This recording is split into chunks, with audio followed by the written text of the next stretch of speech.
Hello friends and fans, welcome to Paigham Shifa tips. Friends, आज आपके लिए अमेजिंग रेमेडी लेकर आया हूँ। आज मैं जो आपको रेमेडी बताऊँगा वो आपके सन टैन को रिमूव करने की रेमेडी है। इंस्टेंटली तौर पर आप अपने हैंड्स एंड फीट्स को वाइटनिंग प्रोवाइड कैसे कर सकते हैं, आज आप इस वीडियो को एंड तक वॉच करें। इस वीडियो में तमाम इंग्रेडिएंट्स मैं बताने वाला हूँ।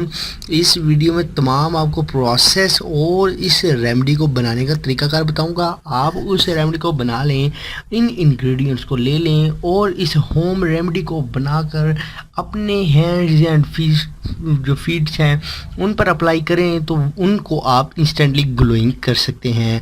कैसे आप सन टैन को रिमूव कर सकते हैं, तो चलिए शुरू करते हैं आज की इस इंटरेस्टिंग वीडियो को। आपको मैं तमाम इंग्रेडिएंट्स बताने वाला हूँ।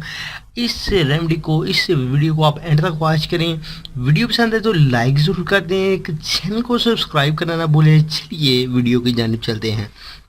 For every types of videos, please subscribe to my channel Pegam Shifa Tips and also click this bell icon for new updates. Thank you.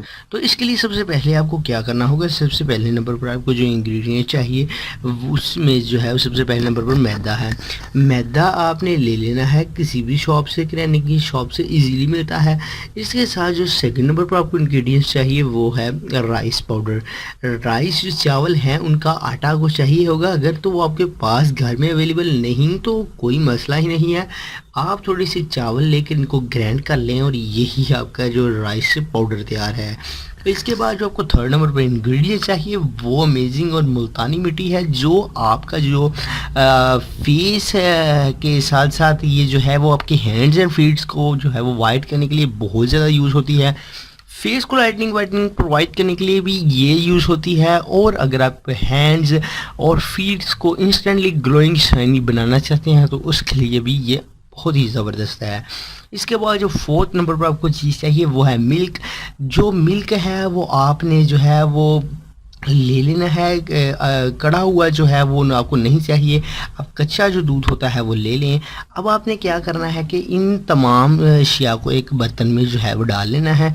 मैदा आप ले लें 1 टेबल स्पून, उसके बाद राइस पाउडर, मुल्तानी मिट्टी और दूध का आप जो है वो दूध जो है वो हस्बे ज़रूरत ऐड कर लें ताकि ये रेमेडी अच्छी तरह से ही हम जो है वो मिक्स हो जाए। 2 चम्मच 3 चम्मच जितने में ये आसानी से हल हो जाए इसको आपने बना लेना है। और इसको आपने 30 मिनट्स के लिए जो है वो अपने हैंड्स एंड फीट्स पर अप्लाई करना है। आपको जो है इससे जो रिज़ल्ट्स हैं वो आपको जो है वो देखने को मिलेंगे और आपके जो सन टैन है वो रिमूव हो जाएगा। आप कोशिश करें 10 से 15 मिनट के लिए, 30 मिनट एवरेज हैं और 10 से 15 मिनट जो है आप इससे ज़रूर जो है वो अच्छी तरीके से लगा रहने दें। उसके बाद आप वॉश कर लें और वॉश करने के बाद आपने जो है वो सेकेंड प्रोसेस जो करना होगा उसकी तरफ चलते हैं। और इससे जो है आपको बहुत ज़्यादा फ़र्क होने वाला है और इससे जो आपके हैंड्स एंड फीट्स हैं वो वाइट हो जाएंगे। फर्स्ट स्टेप के बाद फ्रेंड्स चलिए चलते हैं सेकंड स्टेप की जानिब। सेकंड स्टेप जो है वो क्लींजिंग का स्टेप है और इसमें जो है आपको कॉटन चाहिए। कॉटन आपने थोड़ी सी रुई ले लेनी है और इस रुई में जो है आपने इसको कैसे इस्तेमाल करना है, आप थोड़ा सा दूध ले लें, थोड़ा सा 1 टेबल स्पून दूध ले लें और उसमें जो है वो थोड़ा सा बेकिंग सोडा ऐड कर लें। दोनों को अच्छी तरह से मिक्स करें और इसके बाद आपने कॉटन की वजह से इसको जो है वो अपने हैंड्स एंड फीट्स पर जो है लगाना है। ये जब आप लगाएंगे तो इससे जो है आपका जो है वो क्लींजिंग का स्टेप कंप्लीट होगा और आपका जो है वो ग्लो जो है आपके हैंड्स एंड फीट्स पर है वो वापस आ जाएगी। सन टैन की जो प्रॉब्लम है, सन टैन के वजह से जो आपके हैंड्स एंड फीट्स ब्लैक हो चुके हैं वो वाइट हो जाएंगे। इस रेमेडी को यूज़ करने से आप जो है सन टैन से जो है वो छुटकारा हासिल कर सकते हैं और इसके साथ साथ आप जो है अपने हैंड्स एंड फीट्स को वाइटनिंग प्रोवाइड कर सकते हैं। आज की आपकी हमारी वीडियो कैसी लगी कमेंट सेक्शन में कमेंट ज़रूर करें। हमारे चैनल पे कमेंट को सब्सक्राइब करना ना भूलें। मिलते हैं इंशाल्लाह किसी नेक्स्ट वीडियो में, तब तक अपना बहुत सारा ख्याल रखें, दुआ में याद रखें। अल्लाह हाफ़िज़।